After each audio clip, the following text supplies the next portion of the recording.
என்னடி கத்தியா வாங்கிக்கினா காசு கொடுன்னு என்ன பண்ண போகிறாங்களாம் காசு வாங்கின மேடம்? வேணுமா? கொடு காசு கொடு. ஒரு நோட்டு எடு ஒரு நோட்டு கொடு மடி மடி ம் சரி இந்தா. போ கடைக்கு போ கடைக்கு போ போனவா? ஒரு நோட்டு பத்தலையா? பத்துலையாம்மா அதுக்கு சரி கொடு. எல்லாத்தையும் கொடுன்றா போறாவோ. எல்லாம் வாங்கிக்கோ வாங்கிக்கோண்ணா எல்லாம் வாங்கிக்கோ. மொத்தமாக வேணுமா?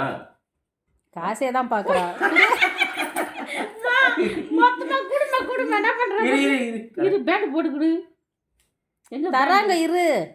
கையில் என்ன மொத்தமா கேக்குறாள என்னன்னு தெரியலையே. சரி நைட்ல இருந்து வசந்து வந்துட்டாலும் போ போ சரி போ போ போலாம் போ எனக்கு கொடு காசு. போ அக்கா கடி தங்க காசு. நீ வாங்கிக்கோ நீ வாங்கிக்கோ. வா அது வேற உள்ள வேற வைக்கிறா. சரி கொடு டாடி கொடு டாடி கொடு. யாருக்கு கடைக்கு போகலாமா? நீ கேளு சங்கி. ஓனா அக்கா குர்றி காசு தங்கம். அம்மாக்கு அம்மா கொடு அம்மா குத்துரு போலாம் கொடு அம்மாக்கு. குத்துரு போலாம் டாடி கிட்ட தான் கொடுக்குறாவோ. சரி சரி சரி போதும் போதும்